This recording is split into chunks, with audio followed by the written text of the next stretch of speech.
ఈరోజు పాలకూర పప్పు చేశాను. ఎలా చేయాలో చెప్తాను. ముందుగా స్టవ్ వెలిగించి కడాయి పెట్టి ఆయిల్ వేసి ఆయిల్ వేడయ్యాక అందులో మిర్చి ఇంకా పాలకూర యాడ్ చేసుకోవాలి. యాడ్ చేసుకున్న తర్వాత నెక్స్ట్ అందులోనే తగినంత పసుపు, తగినంత సాల్ట్, ఇంకా ఒక స్మాల్ సైజ్ టమాటోస్ వేసుకోవాలి. ఇన్ కేస్ మీకు టమాటోస్ ఇష్టం లేదు అనుకుంటే టమాటోస్ స్కిప్ చేయొచ్చండి. టమాటోస్ నచ్చితే వేసుకోండి, లేదంటే లేదండి.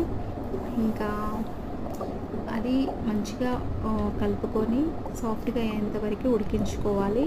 ఉడికించుకున్న తర్వాత నేను ముందుగా పెసరపప్పు ఏదైతే ఉందో అది ఒక బ్రౌన్ కలర్ వచ్చేంత వరకు ఒక లో ఫ్లేమ్లో వేయించుకున్నానండి. వేయించుకొని వాటర్లో కాసేపు సోక్ చేసుకున్నాను. అది ఈ పాలకూరలో యాడ్ చేసి కలుపుకోవాలి.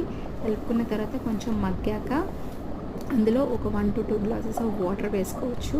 1 to 2 గ్లాసెస్ ఆఫ్ వాటర్ వేయడం వల్ల పాలకూర ఇంకా బాగుంటుందండి.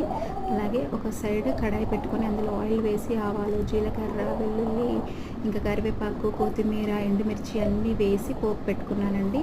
పోపు పెట్టుకున్న దాన్ని ఇందులో పాలకూరలో మిక్స్ చేసుకోవాలి. మిక్స్ చేసుకోవడం వల్ల చాలా టేస్ట్ ఉంటుంది. మీకు కనుక ఈ వీడియో నచ్చితే please do like, share, subscribe to my channel. Thanks for watching. Bye.